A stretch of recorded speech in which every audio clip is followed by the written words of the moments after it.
how you stay relevant and how you pivot in crisis times like these.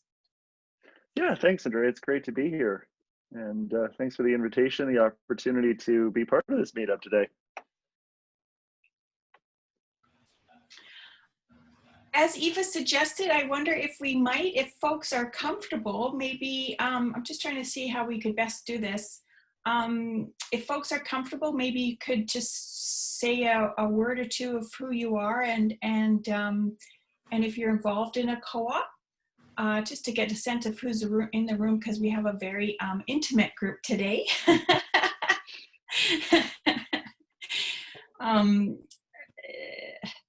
Does anybody want to jump in and introduce yourself?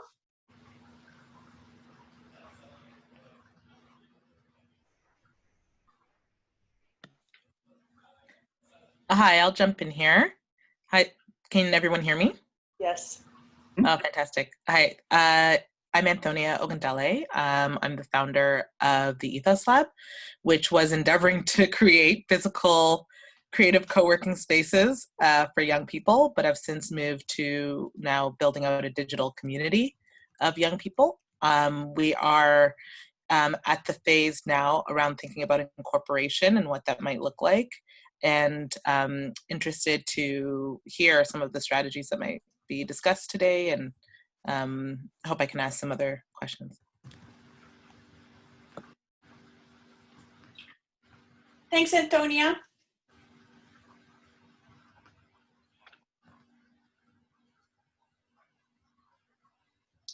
Okay, maybe we'll move on then, because I think we've just lost our other person, guest. Good. Maybe Jackie, would you like to introduce yourself as well? Sure, I'm Jackie Sargent. I do communications for BCCA. Quite new to the team, but just here to take some notes and get some great information we can share with the rest of the membership. Yeah, and just a note, folks, we have been recording these sessions so that we can share them with our membership, and that people can access them, this information when it works for them as well. So just a note that we are recording this.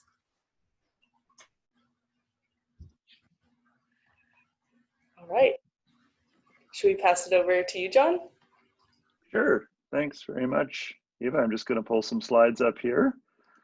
And what I'm going to say too is I've got a few slides to just frame the conversation today. But what I would like to do is to make it more of a conversation. I hate being on webinars where someone is talking at me for an extended period of time. So I'm going to say, as I go through, yeah, jump in. Questions, issues that you're grappling with, things that you maybe even disagree with.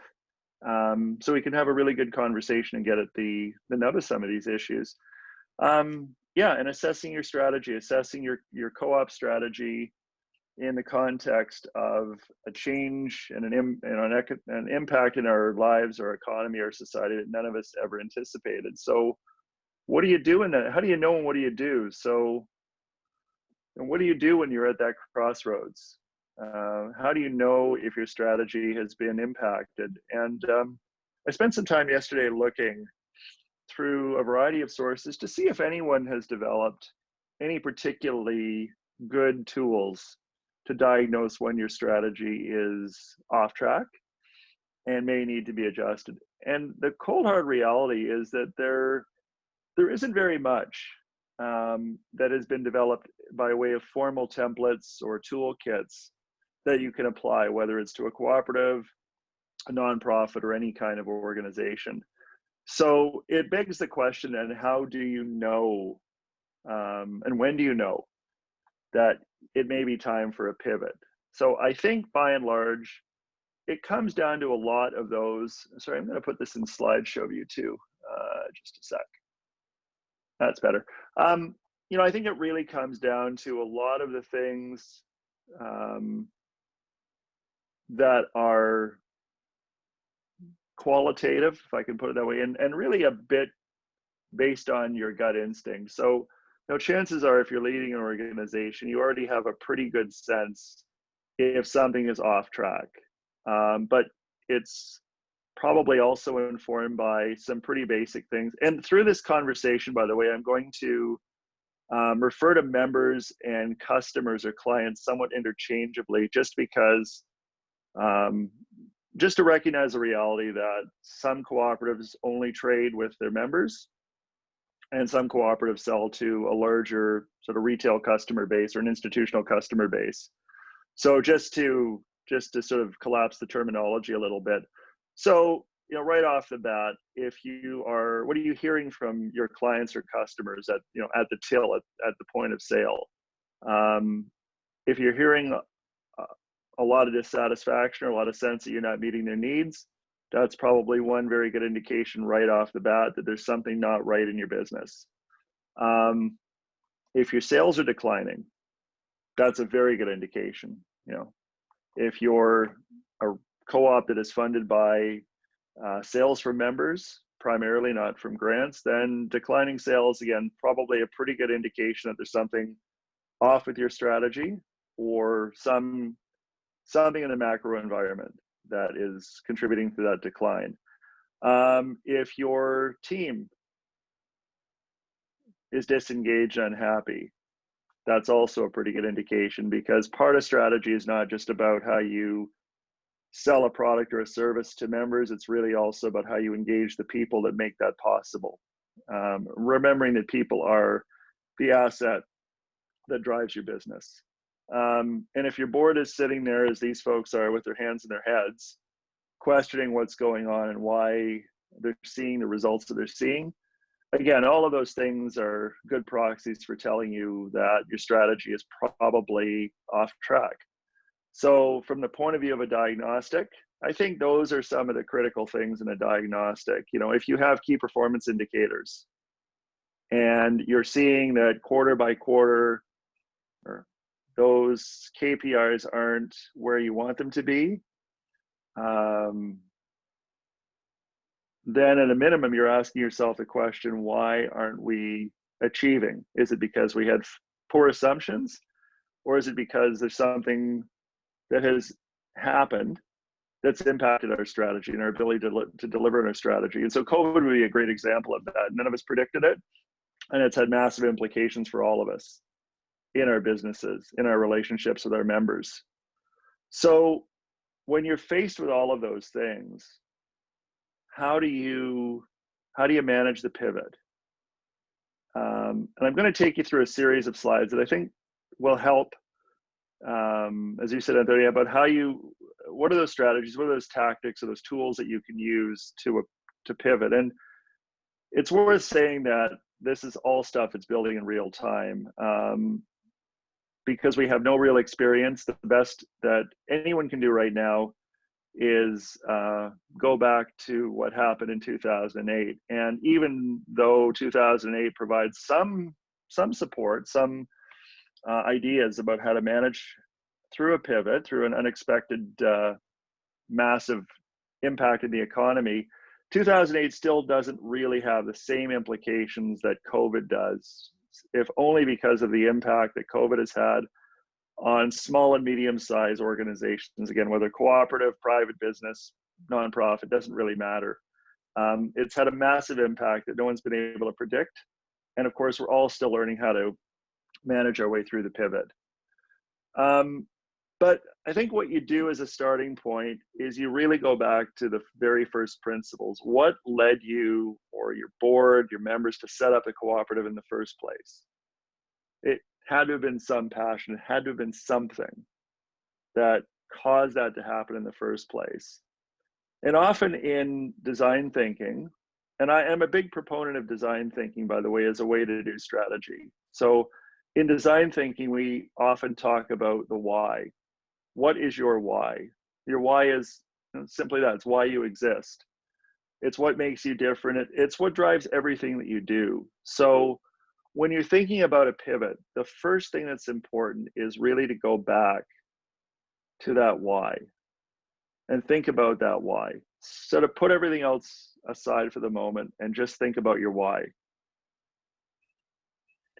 And then take a look at the strategy that you have and the things that you're picking up from your members, your stakeholders, your team, your board, that are giving you reason to believe that your strategy may not be working and that you may need to pivot. So does your current strategy still connect to your why? Do the things that you have, are the things that you're hearing and seeing telling you that there is a gap between why you exist and what you're doing, or what has happened that's impacted on your strategy? So, step back and think about how those pieces fit together. That's a critical thing to do, because you want to, unless you're changing your fundamental reason for existing, your why, what you're really doing is saying our why is still solid, but it's everything around it that we need to rethink. So where do you start? Stuart Butterfield, the guy who invented Slack, talks a lot about the so-called cone of possibilities. So the cone of possibilities says that if you're now, if you're down here, in an ideal world, in a normal world, not a COVID world, things are much clearer. Your ability to predict what's going to happen now or in a quarter is much clearer. But as you go out in time, the cone obviously widens, and your ability to predict that future becomes, manifestly more difficult. But, also if you look, the plausible futures are the things that are really in the core of what you already do, or close to what your why is, and that thing that has made you successful to date. So you've got to start to step back and say, what does the future potentially look like? And how can we map our way from where we are now to a plausible future? You can think about the preferred futures, you can think about the provocative futures, and that's great. And I'll talk in a little while about that, but really the starting point is to think about the plausible. And I would say right now that possible future has to be conditioned by the fact that we're in such a fluid and uncertain environment. Our ability to predict that future is more difficult. So part of what a pivot is really all about right now is staying extremely flexible and not assuming that strategy is a static event where, okay, we're going to sit down for the next 2 weeks, the next month, and devise a strategy for the next 3 years, execute it, put it on the shelf, and go ahead. Probably not. It's more likely the case that you are going to be revisiting that strategy at least quarter by quarter, but even possibly right now month by month, to see if it is making sense, if the assumptions that you based it on are being validated, and if it's going to work. And if not, then you're going to go through a period of adjustment, of necessity.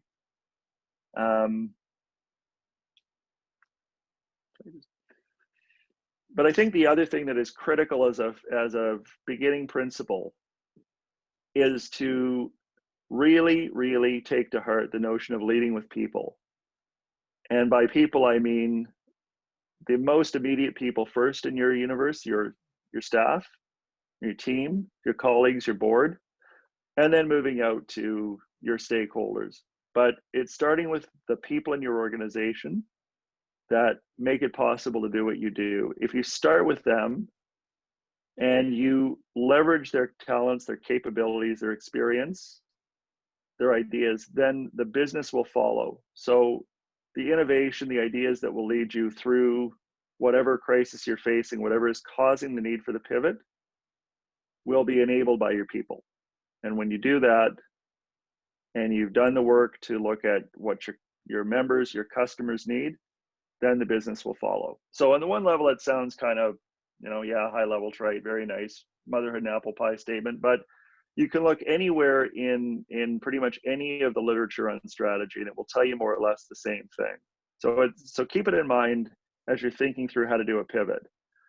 The next thing to really think about is what design thinkers call the edges or the boundaries. So if you're needing to pivot your strategy and the things that you're doing right now aren't working for you, then the creativity comes at the point where the edges connect, where the forest, you know, where the grass and the trees connect, and there's that little bit of light that falls over.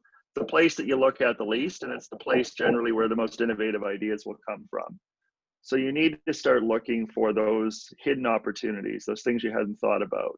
And a good way to think about where innovation comes from is when three things are lined up. So you could think about what this slide also as a Venn diagram, the three circles that overlap. It's the point where something that your members or your customers desire lines up with something that you can do technically, and it's viable from a business standpoint. So can you price it in a competitive way? Do you have the internal capacity to deliver? Do you have all the systems you need? Can you compete effectively? Technically, can you deliver whatever that thing may be? Whether it's, I don't know, the woodshop workers co-op as an example, adjusting their model to go from wood product to something else. Maybe it's wrought iron. Is that technically feasible? And then do you have a customer base that will actually buy into that product? Is it something that they desire? So again, you need to start thinking about if strategy is stuck and if you've got to pivot, can you pivot by doing what you've been doing, or do you need to start thinking about moving in different directions? And don't overlook the benefit of those unexpected partnerships you might never consider. So I know this one is kind of it's a very non-co-op example, and it's somewhat of a controversial example, but the one I can think of immediately in a COVID context is how Google and Apple recently entered into a partnership to support contact tracing for COVID cases.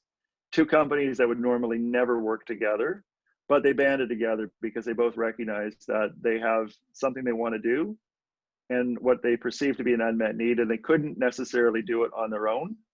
But by partnering together and by bringing their capabilities together, by bringing their expertise together, they were able to do something that they couldn't have done on their own. So we could probably, spend the next 20 minutes thinking of a lot of really good examples in the co-op sector where that could happen. I mean, another one could be, and again, I'm just throwing out a theoretical example, Mountain Equipment Co-op partnering with Shift Delivery Co-op to deliver goods to people who want to shop, but don't want to leave home, but maybe don't want to use Canada Post. They don't want to use something that's carbon intense. They want to use a carbon-free solution or a carbon neutral solution. So again, whether that's the same kind of thing or not, but it's just that notion of step outside of the way you normally did your business and think about where there's something you miss. Again, it's those edges and boundary layer, those edges and those boundaries, and what lies at that intersection point that you hadn't thought of before that really could help pivot your business, your co-op forward.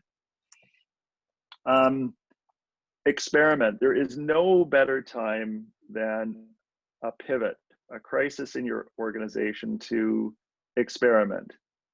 And to try things out today that you may not have thought about trying out tomorrow. And this is also where your people become critical to that pivot.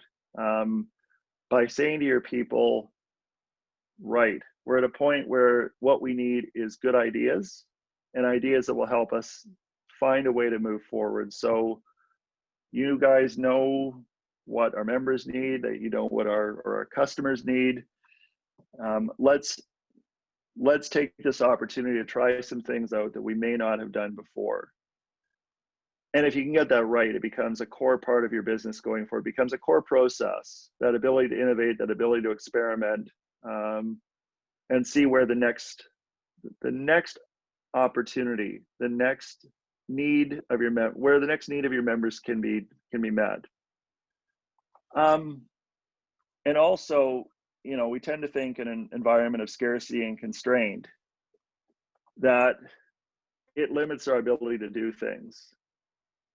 And on the one hand, that's true. If you are dealing with a significant reduction in income, or you are a co-op that has been shut down and unable to make sales or anything else, your first instinct is going to be probably a bit of terror, because what can you do? But what I'm going to say to everyone is, and this is, again, it's a challenge. It's not an easy thing to think through, but take a hard look at scarcity and constraint.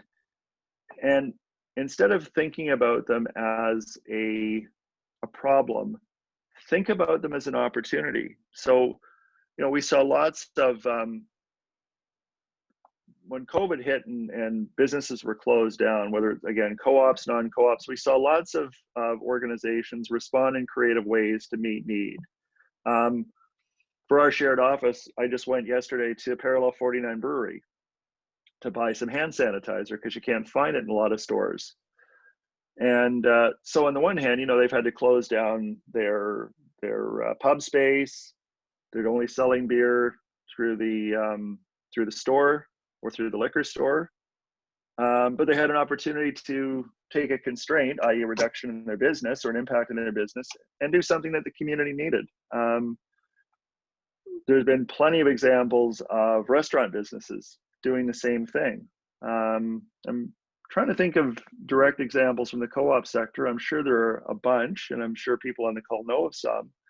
But again, it's just that notion that what looks like a detrimental impact in your business becomes an opportunity. And BCCA's done this today. We've done it in our co-op, again, with the same thing, where we've been challenged to reach out to our members, reach out to our clients, which are generally organizations. Like BCCA, we started with a webinar series. We started making services available, some services available for free to our members, to say, there are different ways we can work with you. There are different ways that we can support you through this process. And hopefully, as we normalize, it will benefit both of us. So it's important to not see scarcity or constraints or impacts like that as negatives, but to see where you can flip them into something that's positive for you. I talked about experimenting, and I want to take a minute to just drill a little bit more into this whole idea of experimenting or prototyping. New ways of doing things, whether it's new business models, it's new services, it's new anything. And there's, I would say, 4 steps that you go through in going through that process. So the first is to think about, why do your members and customers turn to you? And a nice way of thinking about it is, what are the jobs that your products do for your members? Why do they buy your services or your products? And are there things that in that space of products and opportunities that haven't been met yet? So, think about what those opportunities may look like, and think about, of the services you currently provide, what role do they play in your members' life? And then think about what you're hearing from your members about their unmet needs. Does that unmet need connect to your why? Is it also viable? Is it technically feasible? So is it something that you can do that you haven't done before that will have a positive impact in your members? And if you can do it, great, then you've just found an innovation. And again, remember that innovation is not, we created a COVID vaccine. It doesn't have to be anything as big as that. It can be, we found a new way to meet an unmet need of our members within the framework of what we have traditionally done, within the framework of why we exist as an organization, as a co-op. So start with that. And then, write your future story. So if you could tell the story of what your co-op looks like in 3 years, if you could think about that cone of possibilities, free from any of the constraints imposed by COVID or anything else, what would that story look like? And then from there, back out to the key assumptions that underpin that. So you can go online and find Elon Musk's 5-point assumptions, his master plan for Tesla. And it talked about, among other things, needing to lower the price point for electric vehicles. in his assumption that you win by changing the perception of electric vehicles from something that is really ugly and utilitarian to something that is really elegant and exciting and beautiful and you'd want to own. And I can't remember the others, but it's those kind of assumptions that you can achieve that future story if you can make the following assumptions come to life. So again, you want to go through that kind of a process. And then when you've done all of those things, then prototype the model or prototype the service or the product you've created through that process and test it out. Test it out with, your team will have already given you feedback. Your board will give you feedback. And you should test it out with your members or your customers, your stakeholders, to see if you've got something that will help you pivot your business, help you pivot your co-op and get you back on track. And to kind of pull everything together, and again, I've talked a lot about sort of the product or the service level and experimentation, but just to kind of give you a rubric, a set of steps that you go through, at least in my view. Again, the first and most important thing is to affirm your why. The second thing in any pivot, in any crisis moment, is to rally your people, and especially your team and your board, because they're all going to be feeling the same thing as you, but as a leader, you need to be the one who is rallying the troops. We can get through this, guys. We can pivot, and here's what we're going to do about it. Listen, listen, listen, and listen more. You need the feedback from the people who use, the members, the customers, the people who use your service. Look into that cone of possibilities and see where the future is, and then think about that step of writing the future and testing the assumptions. Look around you to say, are there partnerships we haven't thought of? And where's the creativity in the team? Unleash that creativity. Some of the most successful organizations around the world, whether co-ops or non-co-ops, have achieved that success because they have given their team license to experiment with new ideas. Google, again, is a good example. In Google, 20% of every employee's work week is given to them just to blue sky new ideas. Google knows very well that 90% of those blue sky ideas may not pay off, but there'll be one that will.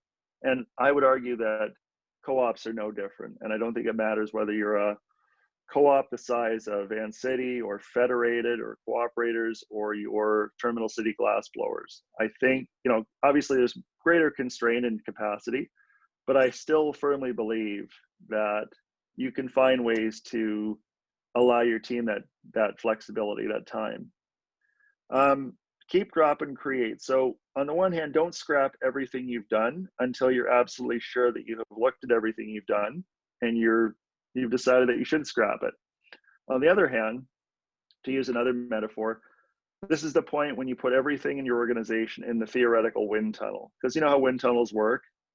Things that are solid will stand in the wind, and things that aren't will get blown back. And that's good, because a pivot is the right time to be able to take a hard look at the organization and shut down things that are no longer working. It's not easy to do, especially if it involves people or something that you've been passionate about or your board's been passionate about.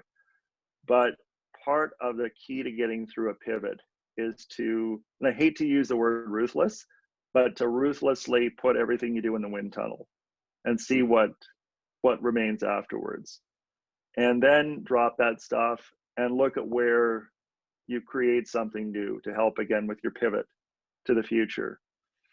And then choose new strategic goals that align with your why and align with what you've learned as you've gone through this process. And then again, I put it in again, I'll stress it again. When you've done that, now you've got to rally your team and your board around those new goals, around that story of the future, and around that sense that you have done the work to understand what the pivot should look like, why it will lead you to the future based on those backed out assumptions, and you're confident to proceed. And everyone understands and has a sense of excitement about that future rather than a sense of, God, how are we going to get through this? And then, and I think to Jackie, as a communications professional, tell that future story in the context of today, because again, part of making strategy work is building the buy-in of your members, your stakeholders, and they'll only do that if you can paint a compelling but realistic story of the future that starts today. So those were the points that I wanted to make right off the top in trying to talk about both assessing strategy, but also thinking about how to do that pivot. So I've talked a lot, and everyone has been very patient with me talking. So I want to throw it open. Questions, ideas, comments, protests, whatever you've got. So Andrea, you've asked, can I provide an example of how to tell your future story in the context of today? I can, but I also want to maybe defer to Jackie as the communications professional on the call, and then I can offer some thoughts as well. Jackie, do you want to jump in? Oh, sure. Nothing like putting me on the spot, John. The thing about communications that sometimes we miss is that communications isn't always about telling the story. It's about listening, and the last couple of months have provided a great opportunity to actually listening to your staff, listening to your consumers, listening to what's happening around, and taking that information and doing exactly what you've said, John, is, you know, looking at how can your business pivot based on this information that you're collecting. But if you're engaging with all of those stakeholders throughout the process, when it comes time to tell the story, everybody's going to have bought into it because they've been part of that pivot. So I think this is what a really great opportunity is. But showing where you are, to respond to Andrea's question, is where you were, where we are now, and where we're going in that evolution of who you are as an organization. And if you've really engaged the people in your organization as well, they get to tell that story too, because they're part of that process. Yeah, thanks, Jackie. And I would respond to your question, Andrea, in a couple of ways. One is, I think it was Wayne Gretzky, you know, the Edmonton Oilers hockey player from a few years ago, who said, I never think about where the puck is now. I always think about where I want it to be. And that's how I play. And I read a good story in the last week or so. I really wish I could remember the name of the organization, but it was an organization out of the US that was dealing with the need to pivot through COVID. And it was very much this kind of story where again, I don't remember exactly what they said, but what they said is, we have something along the lines of,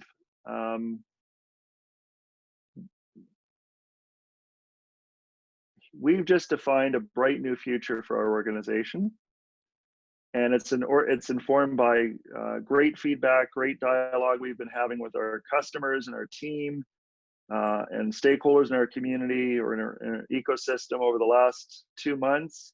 And it's really forced us to think differently about how we do what we do and how we meet the needs of the customers that we work with. And here's where we're going as an organization over the next day. We've introduced this new thing or that new product. And so it wasn't even so much what they said, but how they said it. That sense of, no, look, we're not feeling the doom and gloom. We're not shut down. We are moving ahead. And we know exactly where we're going, and we know exactly how we're going to get there. And we know that, yes, we've got some impact through COVID. We've had to lay off some of our team. We've had to do a few different things, but we are absolutely confident that as we come through this, we're coming through stronger. We're coming through with everyone back in our organization. And we know that we're going to thrive because we have understood what we needed to do to change our organization, and we've done it. And now we're confident that we can implement those changes and achieve that bright future. So, you know, part of it is psychologically, people buy into a compelling story about a successful future. And that's really what it's doing. It's creating that compelling story that to some degree maybe, you know, it may sound a little fluffed, but people buy into it.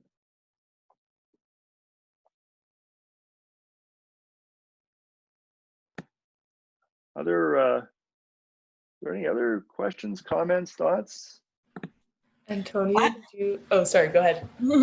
Hi, John. Thank you so much for your presentation. Yeah, as just starting an organization, all of these different steps and with our model being focused on physical space, we've been definitely digging into all of those things, and it was really great to see them all laid out like that. And I wrote them all down, and I was just kind of checking it off, like, okay, good, I'm okay. But we aren't incorporated as yet as a cooperative, and we're still trying to figure out what the appropriate model is, right? We launched right before the pandemic started, and into the endeavor, and are just trying to figure out our business model first and foremost. But I'm wondering, in making some of the different shifts, or imagining, again, thinking about it within the context of a cooperative, making some of these major pivots in the cooperative model, how do you make those big decisions and move with agility and flexibility if it's the workers co-op or even in the cooperative? What does that look like to be able to move in that kind of way? Because we're just starting and we don't have our formal structure in place, we're super flexible. We're still trying to figure it out. But what does this look like when you have to bring, like, say, 10 other people along in making these very quick decisions? Well, my first answer, Antonia, is it's challenging. It's extremely challenging in those contexts. You have to, I think it lies in having, whether it's 10 worker owner members or whatever number, in having everyone allied around a common set of principles and a common vision. And that common set of principles includes, we do need to be agile. We do need to accept that not everything may work out the way we think it will, or, put differently, we need to embrace failure and learn from it. We need to try things and not be afraid, not necessarily know all the answers before we start trying something. And not give in to the old conundrum of sort of paralysis analysis, because I've seen that with worker co-ops, where there are, on the one hand, either unclear lines of authority or everyone has equal authority. There's no one who can actually finally make a call, but particularly when members are stuck. There's a great degree of risk aversion. And there's also sometimes a bias to assume that, well, we love our idea, we think it's great, so of course everyone's going to step up and embrace our idea too, and we'll be very successful. Yeah, maybe, but I could give you lots of examples where that's absolutely not true, or it's been tested and it's been fairly detrimental. So I think you do right off the bat have to have a frank conversation with everyone else in the co-op, especially in one like yours, to say, okay, guys, we do have to agree that decisions get made, and they get made in certain time frames. We can't just keep debating this stuff over and over again.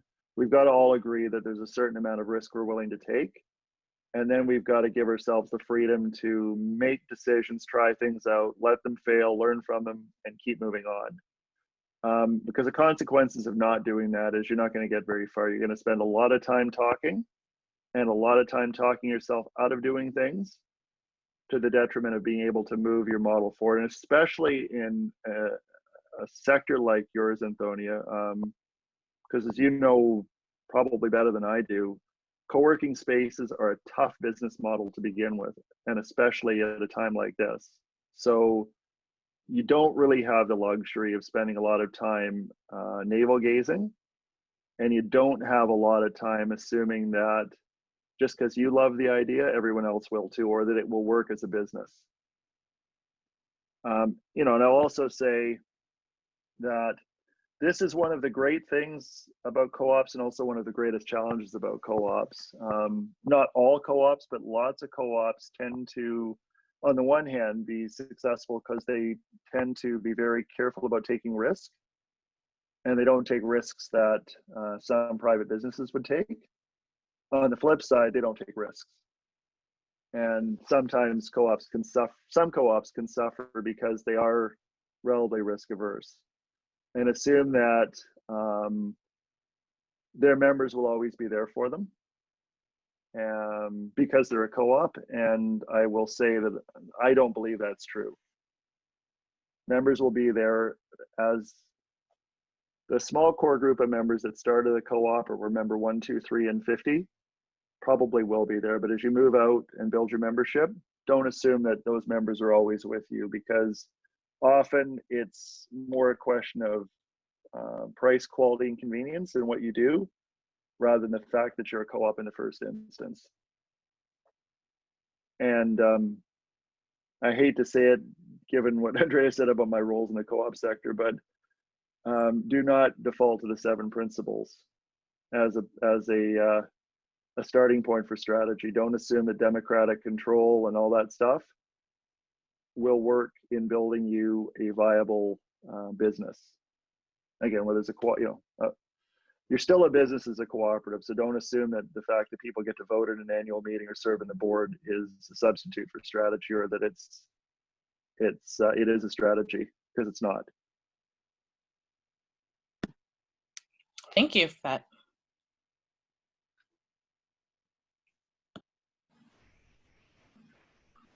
Andrea, did you have a final question for us today? I do, if we have the time.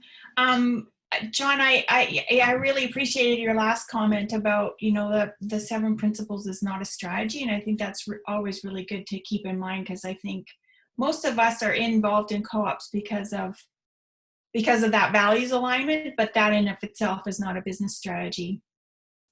I just wanted to ask you, because through your presentation, you talked quite a bit about, getting input from your board when you're going through a strategic pivot like this. And and it's this funny space of we're pivoting because we're pivoting operations in many ways. So it's an operational piece, but it's also very much about that highest level strategy and reflecting on your why. And so I wondered, because you are on so many boards, do you have any tips around how to engage your board effectively in some of these conversations, particularly because they bridge operations and strategy at the same time? Yeah, I do, Andrea. And I think the first thing I want to say is you do have to separate operations and strategy largely when you're talking to your board, mostly because you don't want your board to start stepping into operations. It's not the role of a board, and unless you think you have board members who can be helpful with operational pivots, you want to keep them away. So the way you need to engage boards, I think, is you need to first of all gain the buy-in that we talked about earlier. You've got to lay out the facts of where the co-op is at right now. You've got to lay out for them in a compelling way, look, our strategy isn't working. We are going to need to pivot. Here's why we're going to need to pivot. And here's what I, as a leader, think the process of pivoting looks like. And here's where I'm going to need the board's engagement, but also wanting to hear right up front where the board's reservations may be, or where it's sort of, red lines may be. In other words, we're not willing to go there under any circumstances. So you can establish right up front as a leader what amount of runway you have, what space you have to plan for and execute a pivot. And you've done that up front with your board by knowing what they're willing to tolerate today, or what they're willing to support, and where the fault lines or the challenge, the pressure points may be in terms of getting their buy-in at the end. I think you also have to establish with them that, much to Antonia's question, a pivot has to be done in an agile way. You can't go through a year's worth of board meetings to get to the conclusion that it's time to change strategy. You really have to get the board to agree that time is of the essence, and that while there's a role for the board to play, it has to be different than in the normal course of everything is ticking along well and now we're building our next 3-year strategy. So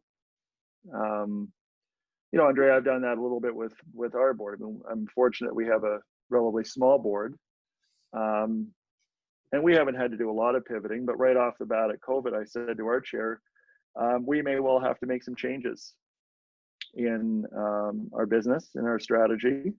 And I'm just letting you know right now. And if you have a concern about that, then I want to hear about it right now, because otherwise I need to move on with the task of getting this business through this rapidly evolving pandemic situation. And I don't know what that looks like yet, but I need to know that you guys as a board are behind me. I have your support to do what I think I need to do. And I'm fortunate that my board chair, who you know, said, "Yep, no problem. Just tell me at what point you need the board's endorsement, or at what point you think the board needs to know something. Otherwise, we trust in you to move the organization forward." So, the critical factor in there is having that relationship with the board that says, one, they trust your judgment. Two, they know that your role is to run the business, not theirs. It's not theirs. And that thirdly, they are going to be there to act as a sounding board for you if you need it. And if they think you're wildly off track, they'll let you know, but otherwise they're going to give you the space you need to execute that pivot. And so I think as a co-op leader, you need to establish that kind of relationship with your board pretty much right off the bat. And, not just in a COVID situation, but I mean, when you either set the co-op up or you are hired as the CEO, general manager, executive, whatever your title is, you need to establish that right up front, because otherwise when you hit these kinds of situations, it's going to be very hard to it's going to be very hard to get them to move nimbly and flexibly if and when you enter this kind of a situation where you have to pivot. Great, thank you, John. I really appreciate that answer. Yeah. Okay, folks. I think we've gone a little bit over time, but this was so helpful, and like a lot of really great information that I'm sure other folks will be very interested to hear about as well after this. So we will be posting the webinar recording in our upcoming newsletter and on our website as well. So thank you so much, John, for joining us, and thank you everyone for joining in today. Yeah, and we hope to see you all next time. Okay. Thank you. Thanks, everyone. Thank you. John. Thank you. Hey. Have a great rest of your days. Okay. Bye. Bye, everybody. Bye. Bye.